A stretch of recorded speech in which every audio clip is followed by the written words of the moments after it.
Hello दोस्तों, स्वागत है आप सभी का अतुल्य आर्यस ऑनलाइन क्लासेस में। दोस्तों, रीट एसएसटी के आज के लेक्चर के अंदर हम बात करेंगे हमारे संविधान की उद्देशिका यानी प्रस्तावना के विषय में। दोस्तों, ये जो टॉपिक है वो आपके सामाजिक के सिलेबस के अंदर 4th यूनिट में दिया हुआ है। ये देखिएगा, पहला टॉपिक है भारतीय संविधान और लोकतंत्र, जो हमारी 4थी यूनिट है। ये जो बाकी 3 जो यूनिट हैं उनका सिलेबस अपना कंप्लीट हो चुका है। अगर आपने ये यूनिट नहीं देखी है तो आई बटन पे प्लेलिस्ट का लिंक है, वहां जाकर के आप इन सारी यूनिट्स को देख सकते हैं। दोस्तों, आज हम शुरू करेंगे 4th यूनिट को, जिसमें हमारा पहला टॉपिक है उद्देशिका यानी प्रस्तावना।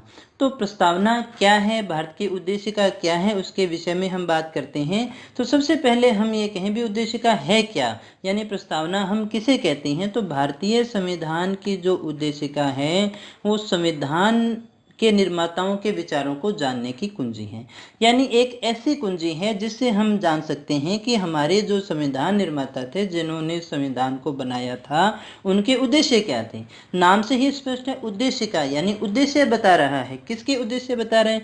जो हमारे संविधान निर्माता थे, जिस समय उन्होंने संविधान का निर्माण किया, उस समय उनके उद्देश्य क्या थे और भविष्य में वो किस प्रकार का भारत चाहते थे, कैसी चीज़ें चाहते थे। वो सारे के सारे उद्देश्य जो हैं वो हमारे सामने स्पष्ट होते हैं इसी उद्देशिका या प्रस्तावना के द्वारा। संविधान की रचना के समय उसके रचयिताओं के क्या उद्देश्य थे, वे किन उच्चादर्शों यानी किन आदर्शों पे वे आधारित थे और किन आदर्शों को स्थापित करना चाहते थे, ऐसे सभी सवालों के जो जवाब है वो हम उद्देशिका से ही जान सकते हैं। तो हम समझ गए होंगे अच्छे से कि उद्देशिका क्या है। हमें उद्देश्य बताती है। किसका उद्देश्य बताती है? कि संविधान निर्माताओं के उद्देश्य क्या थे, वो क्या करना चाहते थे, उनके उच्च आदर्श क्या थे जिन्हें वो स्थापित करना चाहते थे, यानी वो कौन सा मॉडल था जो वो लेकर के आना चाहते थे। इसके बाद में देखिएगा, हम कहें भी ये उद्देशिका आई कहाँ से, तो इसका स्रोत क्या है, ये क्वेश्चन आपसे पूछे जा सकते हैं।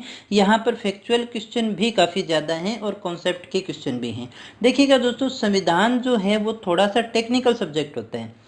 यहाँ कुछ वर्ड आपको पढ़ने पड़ेंगे जो टेक्निकल होंगे, उनके अर्थ अगर आप अच्छे से समझ लेंगे तो संविधान की विशेषता ये है कि आर्टिकल के अलावा आपको बार बार कुछ भी याद नहीं करना पड़ता, क्योंकि ये सारी प्रोसेस है कि हम किस तरह से हमें कार्य करना है। संविधान क्या होता है कि हमारा जो देश है वो किन आदर्शों, किन नियमों पर काम करेगा, वो सारे नियम जो हैं हमारे संविधान में दे रखे हैं। दोस्तों, उस संविधान की ही उद्देशिका के बारे में हम पढ़ रहे हैं। अगर हम इनको इस ढंग से देख लेंगे टेक्निकली, अगर हम हर वर्ड का मीनिंग देख लेंगे तो हमारे सामने किसी प्रकार की समस्या नहीं आती।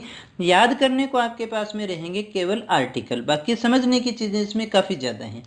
तो भारतीय संविधान के जो उद्देशिका है उसका स्रोत है पंडित जवाहरलाल नेहरू द्वारा संविधान में 13 दिसंबर 1946 को प्रस्तुत एवं 22 जनवरी 1947 को स्वीकृत उद्देश्य प्रस्ताव। यानी दो चीज़ें से इसका स्रोत लिया गया है। पहला स्रोत हम मानते हैं कि जवाहरलाल नेहरू ने जो संविधान सभा के अंदर 13 दिसंबर 1946 को उद्देश्य प्रस्ताव प्रस्तुत किया था, वही उद्देश्य प्रस्ताव जो है वो इसका स्रोत है। और दूसरा स्रोत हम मानते हैं ऑस्ट्रेलिया का संविधान। तो दो स्रोत हैं। कई बार हमें सिर्फ एक ही याद होता है कि जो है जवाहरलाल नेहरू का उद्देश्य प्रस्ताव था। नहीं दोस्तों, उसके साथ में ऑस्ट्रेलिया का संविधान भी है जहां से हमने इसकी प्रेरणा ली है। हम ऐसा क्यों मानते हैं कि ये स्रोत हैं? क्योंकि प्रस्तावना में जो निहित भावनाएं हैं वो उद्देश्य प्रस्ताव और ऑस्ट्रेलिया के संविधान से प्रेरित हैं। इसलिए हम मानते हैं कि हमारी उद्देशिका का जो स्रोत है वो जवाहरलाल नेहरू का उद्देश्य प्रस्ताव है और ऑस्ट्रेलिया का संविधान है। तो समझे होंगे आप इस बात को कि उद्देश्य प्रस्ताव के स्रोत क्या हैं, यानी कहाँ से इनको लिया गया है, किसे प्रेरित हैं ये। तो प्रेरित हैं एक उद्देश्य प्रस्ताव जो जवाहरलाल नेहरू का था और दूसरा ऑस्ट्रेलिया का संविधान है जहाँ से प्रेरित मान करके चलते हैं। अब देखिएगा, क्या जो प्रस्तावना उस समय लिखी गई थी आज भी वैसी ही है या जो हमारी उद्देशिका थी जिस समय उस निर्माण हुआ था आज भी वैसी है क्या? नहीं, उसमें परिवर्तन हुआ है। उसमें संशोधन के द्वारा कुछ शब्द जोड़े गए हैं। देखिएगा, इसको हमें याद रखना है और बहुत बार पूछा भी गया है। 42वें संविधान संशोधन अधिनियम 1976, कौन सा? 42वां संविधान संशोधन अधिनियम 1976, इसके द्वारा उद्देशिका में संशोधन किया गया और प्रथम पैरा में समाजवादी और पंथ निरपेक्ष और छठे पैरा के अंदर और अखंडता शब्द को जोड़ा गया है। तो कुल शब्द देखिएगा हमारे पास में कितने हो गए, एक तो समाजवादी और पंथ निरपेक्ष और अखंडता, ये 3 शब्दों को मुख्यतः इसमें जोड़ा गया है। समाजवादी, पंथ निरपेक्ष और अखंडता शब्द को हमारी प्रस्तावना में जोड़ा गया, उद्देशिका में जोड़ा गया। कब जोड़ा गया, किस संविधान संशोधन के द्वारा, तो 42वें संविधान संशोधन अधिनियम 1976 के द्वारा जोड़ा गया। अब देखिएगा इसमें योजक शब्द भी है ना, जैसे और भी लगा हुआ है, यहाँ पर भी और लगा हुआ है, इन सब को जोड़ें तो 7 शब्द हो गए, अन्यथा 3 जो हमारे सामने हैं मुख्य शब्द हैं जिनको इसमें जोड़ा गया, समाजवादी, पंथ निरपेक्ष और अखंडता। क्वेश्चन आता है कि निम्न में से कौन सा शब्द जो है 42वें संविधान संशोधन के द्वारा नहीं जोड़ा गया है, तो 3 ये होंगे, चौथा कोई और शब्द इसमें से हो सकता है। दोस्तों प्रमुख संविधान विशेषज्ञ थे N.A. पालकीवाला, इन्होंने संविधान का परिचय पत्र कहा है किसे, प्रस्तावना को। तो प्रस्तावना का परिचय पत्र, प्रस्तावना को जो संविधान का परिचय पत्र है कहने वाले कौन थे, तो वो थे N.A. पालकीवाला। N.A. पालकीवाला ने प्रस्तावना को संविधान का परिचय पत्र कहा है। दोस्तों प्रस्तावना निम्नलिखित के बारे में विचार देती है, यानी प्रस्तावना से हमें क्या पता चलता है, किन चीज़ों के बारे में हम जान सकते हैं। प्रस्तावना हमें बताती है कि हमारे संविधान का स्रोत क्या है। जब हम पढ़ते हैं ना हम भारत के लोग, तो वहाँ से हमें पता चलता है कि हमारे भारत के संविधान का स्रोत क्या है। फिर पता चलता है भारतीय राज्य की प्रकृति, लोकतांत्रिक गणराज्य, किस प्रकार की हमारी राज्य की प्रकृति है, उसका पता हमें संविधान के जो उद्देशिका है उससे चलता है, और उसके उद्देश्यों का भी पता चलता है। साथ ही इसके अपनाने की तिथि, यानी कब हमने उसको अंगीकार किया था, जो हमारी प्रस्तावना के अंत में जो तिथि दी गई है। तो यहाँ आपसे प्रश्न पूछा जा सकता है कि प्रस्तावना से हमें किन बातों के बारे में पता चलता है या नहीं चलता है। तो एक तो संविधान का स्रोत हमें पता चलता है, दूसरा हमारे भारतीय राज्य की प्रकृति के बारे में पता चलता है, और उसके उद्देश्यों को भी पता चलता है। साथ ही साथ इसको कब अपनाया गया उस तिथि का भी हमें जो स्रोत है, जो पता हमें चलता है, वो प्रस्तावना या उद्देशिका के द्वारा चलता है। दोस्तों तो अभी हम देखेंगे कि 1976 में यथा संशोधित जो उद्देशिका है, यानी संशोधन के बाद में आज जो हमारे पास में उद्देशिका है वो कैसी है। तो इसको इस प्रकार से लिखा गया है, हम भारत के लोग भारत को एक संपूर्ण प्रभुत्व संपन्न समाजवादी पंथ निरपेक्ष, हमने अभी पढ़ा इन शब्दों को जोड़ा गया है, लोकतंत्रात्मक गणराज्य बनाने के लिए तथा उसके समस्त नागरिकों को सामाजिक, आर्थिक, राजनीतिक न्याय, विचार, अभिव्यक्ति, विश्वास, धर्म और उपासना की स्वतंत्रता, प्रतिष्ठा और अवसर की समता प्राप्त कराने के लिए तथा उन सब में व्यक्ति की गरिमा और राष्ट्र की एकता और अखंडता सुनिश्चित करने वाली बंधुता बढ़ाने के लिए दृढ़ संकल्पित होकर अपनी इस संविधान सभा में आज दिनांक 26 नवंबर 1949 को एतद द्वारा इस संविधान को अंगीकृत, अधिनियमित और आत्मार्पित करती हैं। तो देखिएगा यहाँ से हमें जो पता चलता है वो एक तो हमने कहा था स्रोत का, कहाँ से लिया गया, हम भारत के लोग, देखिएगा ये बना रही हैं और देखो यही क्या कर रही हैं, अंगीकृत कर रही हैं संविधान सभा के द्वारा। प्रकृति यहाँ से हमें देखिएगा मिल जाती हैं, और ये हमारे रह गए सारे के सारे उद्देश्य, और ये रहेगी हमारी तिथि जिसकी जो जानकारी है हमें इसके द्वारा मिलती है। देखिए क्या है, कैसा बनाना है, भारत की प्रकृति आ गई, नागरिकों को हमें क्या देना है, न्याय, स्वतंत्रता, समता, साथ ही बनानी है राष्ट्र की एकता। इन सभी शब्दों को अभी हम धीरे धीरे देखेंगे भी दोस्तों। तो ये सारी जानकारी हमें इस प्रस्तावना के द्वारा मिलती है दोस्तों। और बहुत बार ये प्रश्न जो है इस रूप में पूछे गए क्रम से भी पूछ लिए जाते हैं कि निम्न में से प्रस्तावना में कौन सा क्रम सही है। तो पहले समाजवादी आता है, फिर पंथ निरपेक्ष आता है, फिर लोकतंत्रात्मक आता है, फिर गणराज्य आता है। या कई बार इसमें से प्रश्न पूछ लेता है कौन सी स्वतंत्रता की बात नहीं की गई है। तो विचार है, अभिव्यक्ति है, विश्वास है, धर्म है और उपासना है। अगर आपको इसको याद रखना, ये तो याद रह ही जाएगा, सामाजिक, आर्थिक और राजनीतिक न्याय, ये तो सामान्य से शब्द होते हैं। इस क्रम को भी पूछा जा सकता है। तो आप इसको इस तरह से देखिएगा, व्यक्ति के मन में सबसे पहले क्या आता है, विचार। तो विचार को वो क्या करेगा, अभिव्यक्त, उस अभिव्यक्ति पर किसी ने किया विश्वास, और विश्वास ही क्या बन जाता है, धर्म, और धर्म के अंदर होती है उपासना। तो इस प्रकार से भी आप जो है इस सीक्वेंस को याद रख सकते हैं दोस्तों। व्यक्ति के मन में क्या आता है? विचार, विचार की होगी अभिव्यक्ति, अपने पास में तो रखेगा नहीं, और उस अभिव्यक्ति पर अगर लोगों ने किया विश्वास तो वही विश्वास किसका रूप ले लेगा? धर्म का रूप ले लेगा, और धर्म में हमें करनी होती है उपासना। तो ये पूछे गए हैं इसलिए मैं आपको बता रहा हूँ, और आपको इनको इसी क्रम में भी याद रखना पड़ सकता है। बड़े अच्छे यहाँ से प्रश्न बनते हैं, और ये मान के चलिएगा प्रस्तावना के बिना कभी भी जो है संविधान का पेपर नहीं बनता। जब भी भारतीय संविधान की बात होगी प्रस्तावना के बिना कभी पेपर नहीं बनता, उसमें से क्वेश्चन आता ही आता है। अब हम बात करें प्रस्तावना का उद्देश्य क्या था? सामाजिक, आर्थिक और राजनीतिक न्याय उपलब्ध करवाना। अभी हमने इसकी बात भी की थी। उद्देश्य क्या क्या है उनकी बात करें तो सबसे पहला है सामाजिक, आर्थिक और राजनीतिक न्याय उपलब्ध करवाना। फिर स्वतंत्रता प्रदान करना। कौन सी स्वतंत्रता की बात की गई है ये याद रखना। कितनी है? 1, 2, 3, 4 और 5। विचार, मत, अभिव्यक्ति, विश्वास, धर्म और उपासना की स्वतंत्रता प्रदान करने की ये बात करता है। वो जो क्रम है, वो जो शब्द हैं आपको वहाँ से याद रखनी है। हम यहाँ बात कर रहे हैं उद्देश्य की। उद्देश्य क्या है? पद और अवसर की समानता, ये समानता की भी बात करता है। व्यक्ति की गरिमा की बात करता है। राष्ट्र की एकता और अखंडता को सुनिश्चित करने वाली बंधुता स्थापित करनी है। स्थापित क्या करनी है? बंधुता स्थापित करनी है, लेकिन कैसी? ऐसी बंधुता जो व्यक्ति की गरिमा और राष्ट्र की एकता और अखंडता को सुनिश्चित करे, ऐसी बंधुता हमें स्थापित करनी है दोस्तों। इसके बाद में हम बात कर लेते हैं सबसे इम्पोर्टेंट जो हमारे क्वेश्चन उठने की संभावना है, पारिभाषिक शब्दों के अर्थ। यानी प्रस्तावना में जो शब्द दिए गए हैं उनके अर्थ क्या हैं। सबसे पहले हम देखें हम भारत के लोग। इस शब्द से क्या तात्पर्य है? हम भारत के लोग। उद्देशिका का जो आरंभ है हम भारत के लोग से होता है। ये भी पूछ लिया जाता है कि उद्देशिका का आरंभ किस शब्द से होता है, इसलिए उस प्रस्तावना को बार बार आपको देखना पड़ेगा।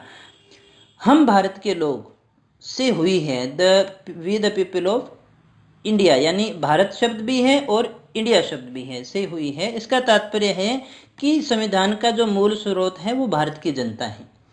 तो हम भारत के लोग से क्या तात्पर्य है कि संविधान का जो मूल स्रोत है वो भारत की जनता है, और उसी में सारी की सारी शक्तियां केंद्रित है, और वही समस्त शक्तियों का जो केंद्र है। इसको हम इस तरह से देख सकते हैं कि संविधान द्वारा प्रदत्त जो संप्रभुता है वो जनता में निहित है। भारतीय संविधान जो है इसकी ही इच्छा का परिणाम है, क्योंकि चुने हुए जनता के चुने हुए प्रतिनिधियों के द्वारा बनाया गया था, और उन्हीं प्रतिनिधियों के द्वारा जनता जो प्रतिनिधि चुन करके विधानसभा में, लोकसभा में और संसद में भेजती है, उन्हीं से जो है हमारे संविधान के कार्य सारे सुचारू रूप से चलते हैं, हमारा राष्ट्र चलता है दोस्तों।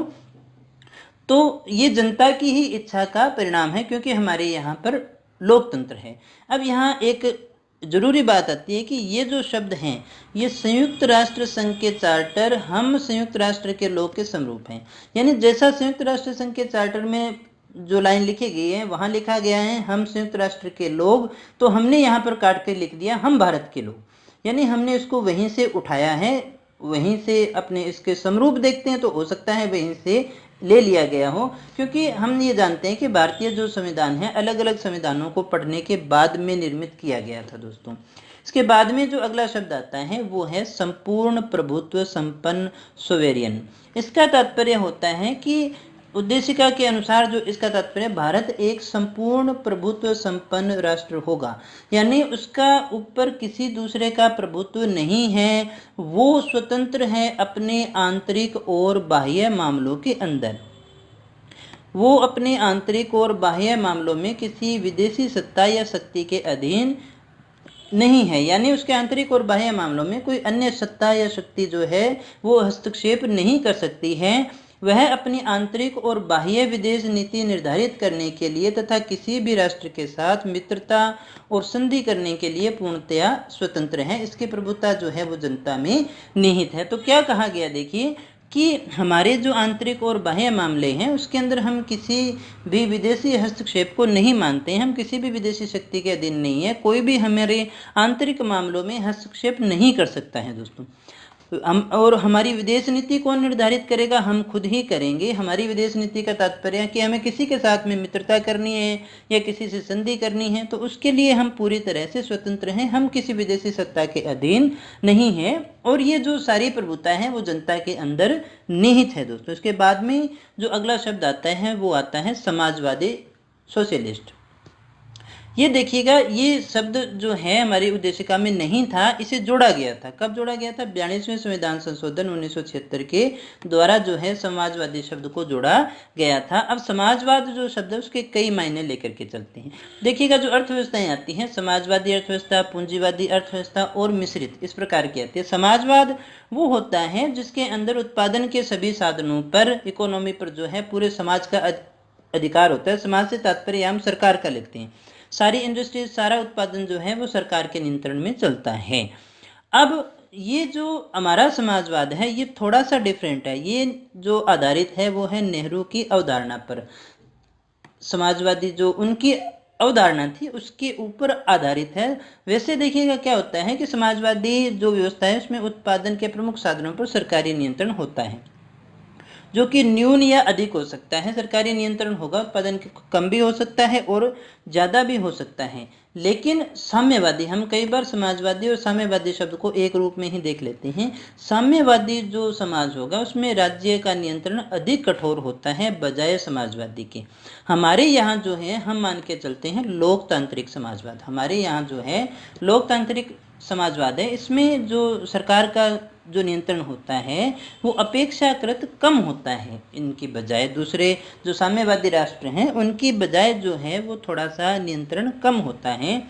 ये विभिन्न उपबंधों के द्वारा स्पष्ट भी होता है, जिसमें हम आर्थिक न्याय जो भाग 4 है और विशेषतः जो हमारे आर्टिकल हैं 39, 39B और 39C के अंदर जो है ये हमारा समाजवादी जो दृष्टिकोण है वो दर्शित होता है। वहाँ से इसकी जो पूरी रूपरेखा है वो स्पष्ट होती है। क्योंकि हमने कहा भी, देखिए प्रस्तावना जो है वो बाद में लिखी गई थी, प्रस्तावना पहले नहीं लिखी गई थी, संविधान बनने के बाद में लिखी गई, इसलिए उसमें सारे उद्देश्य जो हैं वो डाल दिए गए हैं। इसीलिए हम कह सकते हैं कि ये इसकी पूरी व्याख्या करती है दोस्तों। इसके बाद में देखिएगा शब्द जो आता है वो आता है पंथ निरपेक्ष यानी सेकुलर। सेकुलर जो शब्द है उसका तात्पर्य पंथ निरपेक्ष या धर्म निरपेक्ष से लेकर के चलते हैं, लेकिन हमारे संविधान में पंथ निरपेक्ष है। ये हम दो रूप में हम इसको सकारात्मक और नकारात्मक रूप में याद कर सकते हैं। पंथ निरपेक्ष यानी कि भारत का कोई राज्य धर्म नहीं है। नकारात्मक क्या कि भारत का कोई भी राज्य धर्म नहीं है। भारत किसी भी धर्म को जो है राष्ट्रीय धर्म के रूप में मान्यता नहीं देता है। दूसरा सकारात्मक हम ये ले लेते हैं कि वो जो है सभी के प्रति तटस्थ है, सभी को समान रूप से सबका आदर करता है, सभी स्वतंत्र है अपने अपने धर्म को मानने के लिए। तो दो बातें आती हैं कि एक तो वो धर्म के आधार पर किसी से भेदभाव नहीं करेगा, और एक भारत का जो है कोई राज्य धर्म है नहीं, वो सभी धर्मों के प्रति तटस्थ है। अब देखिएगा ये शब्द जो है घोषित करता है कि भारत एक राष्ट्र के रूप में किसी धर्म विशेष को मान्यता नहीं देता है, किसी धर्म विशेष को जो है ये मान्यता नहीं देता है। इससे यह भी घोषित होता है कि भारत सभी धर्मों का आदर समान रूप से करता है। दोस्तों सभी नागरिक जो है अपने व्यक्तिगत विश्वास, आस्था और धर्म का पालन, संरक्षण, संवर्धन करने के लिए बिल्कुल स्वतंत्र हैं। ये कहते हैं भी आप अपने धर्म को मानिए, क्योंकि धर्म यहाँ पर व्यक्तिगत विषय है। ये आपका व्यक्तिगत मामला है कि आप कौन से धर्म को मानते हैं। सरकार का इसमें किसी प्रकार का कोई हस्तक्षेप नहीं है। दोस्तों यह शब्दावली भी जो है 42वें संविधान संशोधन के द्वारा जोड़ी गई थी दोस्तों, पहले ये नहीं थी।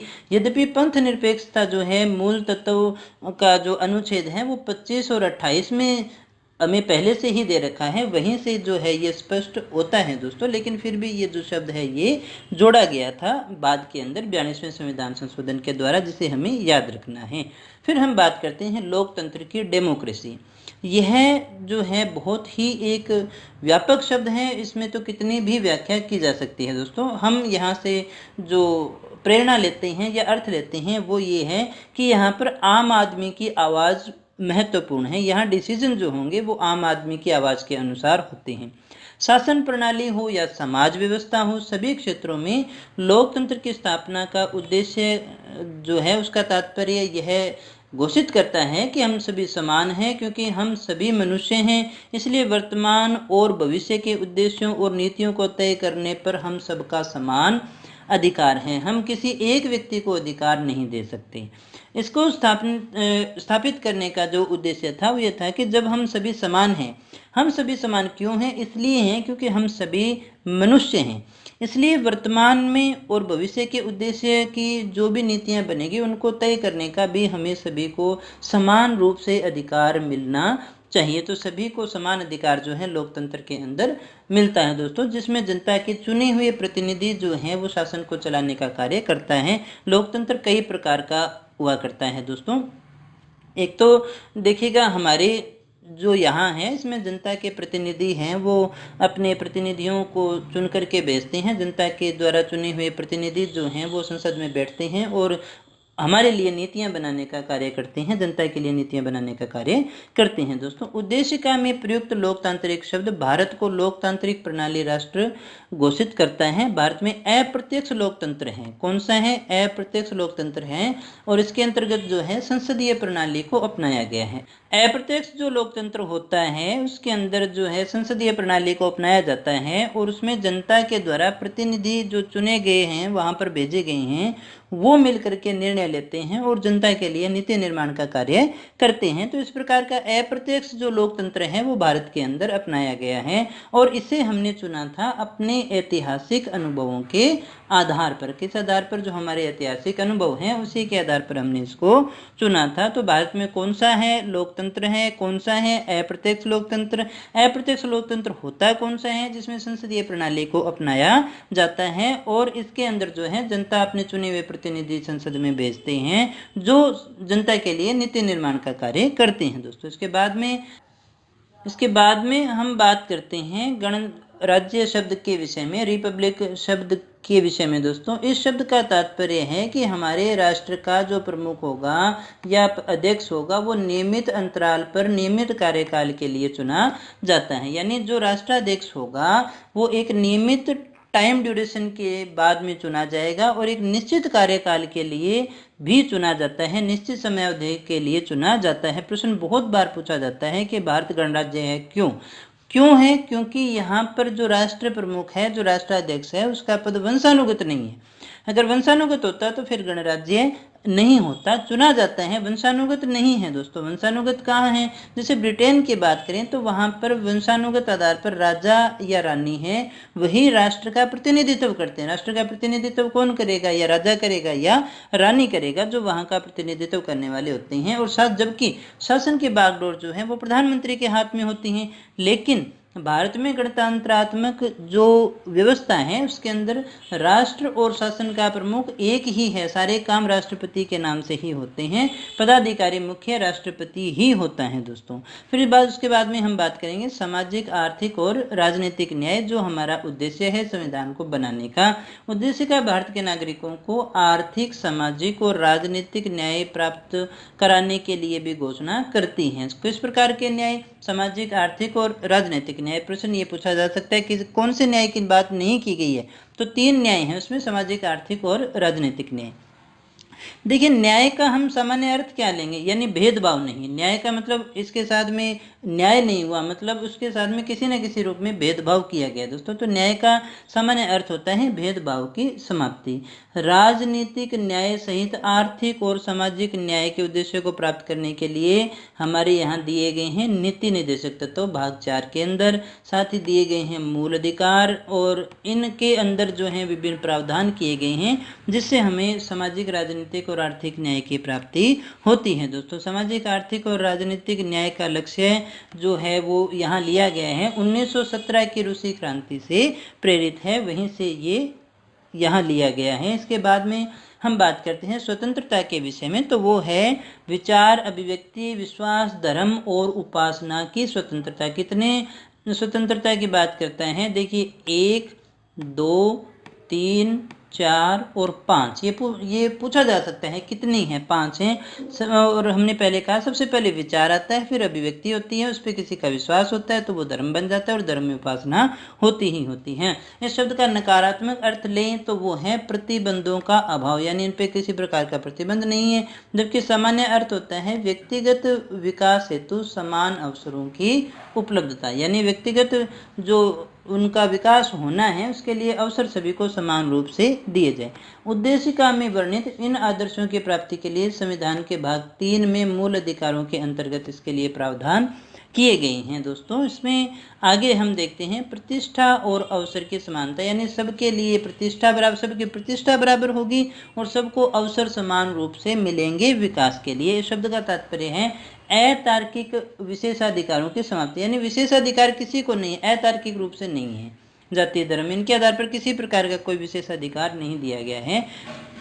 आगे बढ़ने के लिए सबको समान अवसर और मानव होने के आधार पर सारे समान माने गए हैं। इससे संबंधित जो प्रावधान है वे भाग 3 और भाग 4 के अंदर उल्लेखित है। दोस्तों आपसे पूछा जा सकता है किस समता की बात करता है, प्रतिष्ठा और अवसर की। प्रतिष्ठा को आप इस तरह से देखिएगा, स्टेटस जो व्यक्ति का है वो सभी समान है, एक ही नागरिक है, उनको अतार्किक विशेषाधिकार नहीं दिए जा सकते। हालांकि यहाँ आपको अपवाद हर जगह मिलते हैं, जैसे जो हैं सांसद हैं और राज्यपाल हैं, उनके लिए कुछ एक मात्रा में विशेषाधिकार भी हैं, लेकिन वो तार्किक हैं। हम ये कह रहे हैं कि अतार्किक जो विशेषाधिकार हैं उनकी समाप्ति करने की बात इसमें की गई है। दोस्तों इसके बाद में देखिएगा व्यक्ति की गरिमा, राष्ट्र की एकता और अखंडता सुनिश्चित करने वाली बंधुता। बंधुता कैसी, 3 शब्द हैं, व्यक्ति की गरिमा, राष्ट्र की एकता और अखंडता सुनिश्चित करने वाली बंधुता। बंधुता शब्द राष्ट्र के सभी नागरिकों के बीच भावनात्मक संबंधों को दृढ़ करने का आदर्श प्रस्तुत करता है,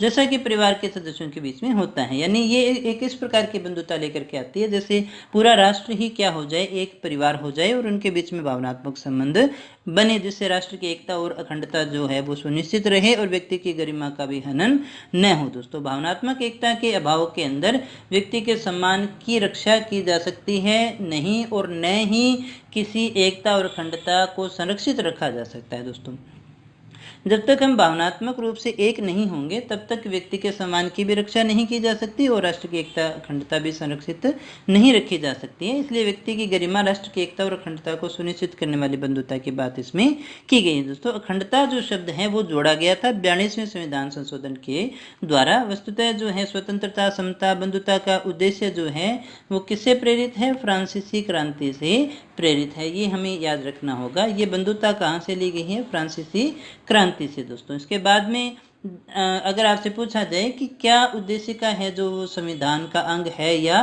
नहीं है, ये प्रश्न समय समय पर उठते रहते हैं। उच्चतम न्यायालय इनकी व्याख्या करता है और उसी आधार पर जो है हम डिसीजन निकालते हैं कि ये प्रस्तावना जो है संविधान का अंग है या नहीं। क्या ये बिल्कुल वैसी ही है जैसे अन्य आर्टिकल हैं? तो हम बात करें इसके विषय में जो भी वाद रहे हैं, सबसे पहले बेरोबारी जो 1960 का वाद है उसमें उच्चतम न्यायालय ने जो डिसीजन दिया उसमें जो कहा गया था कि उद्देशिका संविधान का प्रेरणा स्रोत भले ही हो, ये प्रेरणा स्रोत तो है लेकिन ये संविधान का अंग नहीं है। उस समय इसको अंग स्वीकार नहीं किया गया। इसके न रहने से इसके मूल उद्देश्यों में कोई भी फर्क नहीं पड़ेगा क्योंकि सारे आर्टिकल तो वैसे के वैसे ही रहेंगे। तथापि लेकिन जहाँ भी हम ये कहें भी संविधान की भाषा में ये लगे संदिग्ध है और अस्पष्ट है तो हम उनके उद्देश्यों को इस्तेमाल कर सकते हैं क्योंकि ये जो है वो संविधान के निर्माताओं के विचारों के जानने की कुंजी मानी गई है, वहाँ हम इसे इस्तेमाल कर सकते हैं। लेकिन एक बड़ा डिसीजन हुआ केशवानंद भारती बनाम केरल राज्य में 1973 के प्रकरण के अंदर जो उच्चतम न्यायालय ने कहा वो काफ़ी इंपॉर्टेंट है। उद्देशिका इसके अनुसार क्या संविधान का अभिन्न अंग है और वैसे ही है जैसे अन्य उपबंध है, यानी संविधान का उसी प्रकार से अभिन्न अंग है जैसे अन्य उपबंध हैं, यानी बराबर हैं। उद्देशिका में संशोधन किया जा सकता है तो फिर अंग है तो फिर संशोधन भी किया जा सकता है, लेकिन किसको छोड़ करके, मूल ढांचे के अलावा। अब ये मूल ढांचा क्या होगा, मूल ढांचे में किसको लेंगे, मूल ढांचे में हम लेंगे जो उच्चतम न्यायालय व्याख्या करके बताएगा। ये आगे के फ्यूचर पे छोड़ दिया गया और समय समय पर इसके अंदर बहुत सारी चीज़ें डाल दी गई हैं मूलभूत ढांचे के अलावा, यानी मूलभूत ढांचे को हम नहीं छेड़ सकते, बाकी को संशोधित किया जा सकता है। दोस्तों संविधान के निर्वचन व्याख्या के अंदर उद्देशिका का जो है बड़ा महत्व है, क्योंकि वहीं से हम इसके उद्देश्यों को देखते हैं। उद्देशिका न्याय योग्य नहीं है, हाँ बस ये जरूर है, इसके आधार पर किसी को दंडित या कोई डिसीजन नहीं लिया जा सकता। ये व्याख्या करने के काम में देखिए जरूर आता है, लेकिन ये न्याय योग्य नहीं है, वैसे आर्टिकल नहीं है जिनके आधार पर हम कोई नियम या कानून कायदे बनाते हैं। दोस्तों अब देखिएगा अंतिम दौर में हम देखते हैं उद्देशिका के बारे में कहे गए कथन जो परीक्षाओं में अक्सर पूछ लिए जाते हैं। न्यायमूर्ति हिदायतुल्लाह ने गोलकनाथ बनाम पंजाब राज्य के प्रकरण में कहा था कि संविधान की जो मूल आत्मा है वो उद्देशिका है। उद्देशिका को संविधान की मूल आत्मा किसने कहा था? हिदायतुल्लाह ने। अब यहाँ ये याद रखना, अंबेडकर जो है संविधान की आत्मा संवैधानिक उपचारों के अधिकार को मानते हैं, जो अनुच्छेद 32 है। के.एम. मुंशी जो हैं वो उद्देशिका को राजनीतिक जन्मपत्री कहते हैं। क्या कहते हैं? राजनीतिक जन्मपत्री कहते हैं। दोस्तों सुभाष कश्यप क्या कहते हैं? संविधान शरीर है तो उद्देशिका जो है वो उसकी आत्मा है। उद्देशिका आधारशिला है तो संविधान उस पर खड़ी हुई अट्टालिका। ये सुभाष कश्यप के द्वारा दी हुई वक्तव्य है। संविधान शरीर है तो उद्देशिका उसकी आत्मा है, उद्देशिका आधारशिला है तो संविधान उस पर खड़ी हुई अट्टालिका। सर अल्लादी कृष्णा स्वामी अय्यर क्या कहते हैं? ये कहते हैं कि उद्देशिका हमारे स्वप्न और विचारों का प्रतिनिधित्व करती हैं, हमारे स्वप्नों और विचारों का प्रतिनिधित्व करती हैं। दोस्तों तो ये थी हमारी उद्देशिका, जिसके सारे फैक्ट्स को हमने देख लिया है। दोस्तों अगले लेक्चर के अंदर हम बात करेंगे मूल अधिकारों के विषय में। दोस्तों अगर आप हमारी टेस्ट सीरीज को ज्वाइन करना चाहते हैं तो आपको डाउनलोड करना पड़ेगा हमारा एंड्रॉयड ऐप अतुल्य RS। आपके लिए यहाँ पर सामाजिक की, साइकोलॉजी की, हिंदी की और बहुत सारी टेस्ट सीरीज है जो फ्री उपलब्ध करवाई गई है, तो वहाँ से आप इसको जा कर के ज्वाइन कर सकते हैं। दोस्तों और हमेशा की तरह इस क्लास की जो PDF है वो आपको हमारे टेलीग्राम चैनल या हमारी ऑफिशियल वेबसाइट पर मिल जाएगी। दोस्तों अगर क्लास अच्छी लगी हो तो लाइक कर लेना, दोस्तों के साथ में शेयर कर देना, बड़ी अच्छी बात होती है लाइक शेयर करना। और अगर आप चैनल पर पहली बार आए हो तो आगे की क्लासें से जुड़ने के लिए आप चैनल को सब्सक्राइब कर लेना और बेल आइकन को जरूर दबा लेना। दोस्तों मिलते हैं अगली क्लास के अंदर नए टॉपिक के साथ, तब तक बने रहिए हमारे साथ। Thank you very much.